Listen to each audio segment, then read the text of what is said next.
ప్రజలు వేలాది మందిగా తరలివచ్చి నేను ఎమ్మెల్యేగా నన్ను ప్రజలు పంపిస్తే 11 రోజుల్లో మంత్రిగా పంపించారు.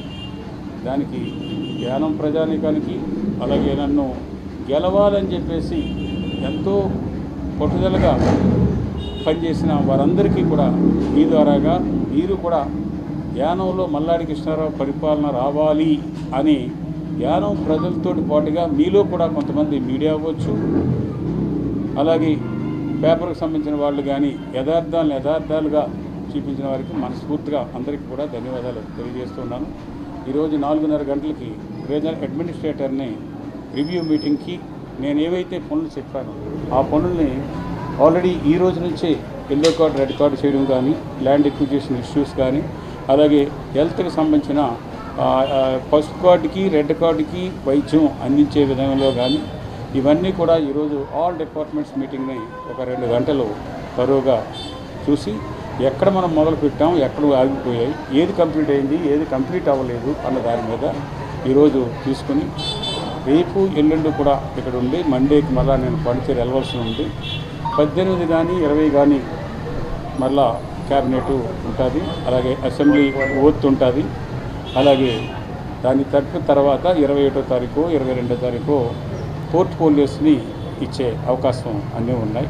నాకైతే రూమ్ కానీ అన్నీ కూడా అలాట్ చేసేసారు ఆల్రెడీ. రూము ఎవరు పిఎస్ ఉండాలి అన్నీ కూడా చూసుకున్నాం.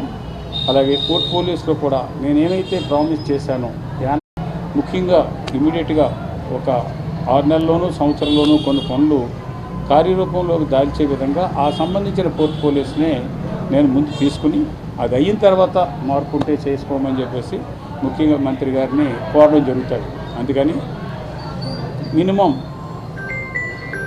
7-8 పోర్ట్ఫోలియోస్ తక్కువ కాకుండా దాంట్లో యానానికి సంబంధించిన ఒక 4-5 డిపార్ట్మెంట్లని తీసుకుని ఇచ్చిన మాట ప్రకారంగా పనిచేయడానికి మీ ద్వారాగా చేస్తానని ఎలక్షన్ ముందు చెప్పడం కాదు, ఇప్పుడు కూడా చెప్తున్నాను. ఏ పనులైతే నేను చేస్తానని మీ ద్వారాగా ప్రజలకు చెప్పానో, నా నాయకుల ద్వారాగా, నా కార్యకర్తల ద్వారాగా, మీడియా ద్వారాగా చెప్పానో ప్రతి పని కూడా నా ప్రయత్నం ఉంటుంది. ఇందులో 100కి 90 పైబడే అన్నీ కూడా 5 సంవత్సరాలు కాకుండా సంవత్సరం 2 సంవత్సరాల్లోనే శాంక్షన్ తీసుకొచ్చి పనులు మొదలుపెట్టేలాగా చేస్తానని మరొకసారి మీ అందరికీ తెలియజేస్తూ ఈ ఎలక్షను నాకు ఒక సవాల్ స్వీకరించి గెలిచినా కానీ నాకంత తృప్తినివ్వలేదు. అంటే 100ల మీద గెలిచే వాళ్ళకైతే 1000 మెజార్టీ మీద ఇది భారీ మెజార్టీ అని అనుకుంటారు. నాకైతే అది తృప్తినివ్వలేదు.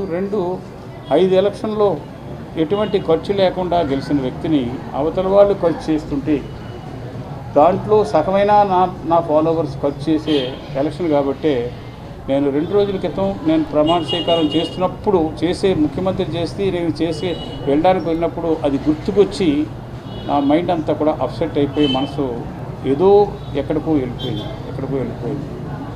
అందరికీ మల్లాడి కృష్ణారావు మంత్రి అవుతున్నారంటే ఇటు పాండిచేరి కార్యకాల్ మాహే యానం అలాగే ఆంధ్ర కానీ తెలంగాణ కానీ ఇతర రాష్ట్రాల్లో ప్రేమించే వాళ్ళందరికీ పండగ.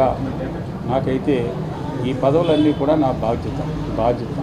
అందుకని ఎప్పుడు కూడా ఈరోజు ఏ విధంగా అయితే ఉన్నానో ఆ విధంగానే సెక్యూరిటీ కానీ, పైలట్ కానీ, గన్మెన్లు కానీ ఎవ్వరూ కూడా వద్దు అని చెప్పేసి చెప్పించాను. సోమవారం రిటర్న్గా కూడా మనం ఆర్డర్ ఇచ్చేస్తే ప్రజలే నాకు సెక్యూరిటీ తప్ప సెక్యూరిటీ ఉండాలి అనుకునేది మాత్రం ఎప్పుడు ఉండదు. అట్టాసాలకు పోను. ముందు ఎలా ఉన్నానో అలాగే ఉంటూ ప్రజల్లో ఒక వ్యక్తిగానే ఉంటూ ఈ రాబోయే రోజుల్లో ఇంకా నా బాధ్యత 5 సంవత్సరాలు ఈ ఊరు వెనకబడింది. నేను అందులో కొంతవరకునే నేను చేయగలిగాను. మిగతా ఈ 5 సంవత్సరాలు గత 5 సంవత్సరాలది రాబోయే రోజుల్లో 5 సంవత్సరాలు అనగా 10కి ప్లస్ 10 20 సంవత్సరాల పని నేను చేయవలసిన బాధ్యత నా మీద ఉంది. ఈ 5 సంవత్సరాలది 20 సంవత్సరాల పని అని చెప్పేసి మీ ద్వారాగా ప్రజలు ఎవ్వరూ కూడా ఒకరు కానీ ఎలక్షన్స్ అయ్యాయి మనలో నాయకులు కానీ కార్యకర్తలు కానీ ఒకరి మీద ఒకరు మాట్లాడుకోవడము, నేను ఎక్కువ నేను తక్కువ అని చెప్పేసి మాటలు కానీ ఎటువంటి సోషల్ మీడియాలో కానీ ఇంకోటి కానీ మాట్లాడొద్దు. ఏదైనా విషయం ఉంటే ఎవరన్నా మిమ్మల్ని హర్ట్ చేసి ఉంటే నాతోటి వచ్చి మాట్లాడండి. మీకు పెద్ద ఆయనగా ఒక తండ్రిగా మిమ్మల్ని అందరినీ కూడా కూర్చోబెట్టి అందరినీ సమానంగా చూసుకెళ్లే బాధ్యత నాది అని చెప్పేసి మీ ద్వారాగా వారందరికీ కూడా తెలియజేస్తూ ఉన్నాను.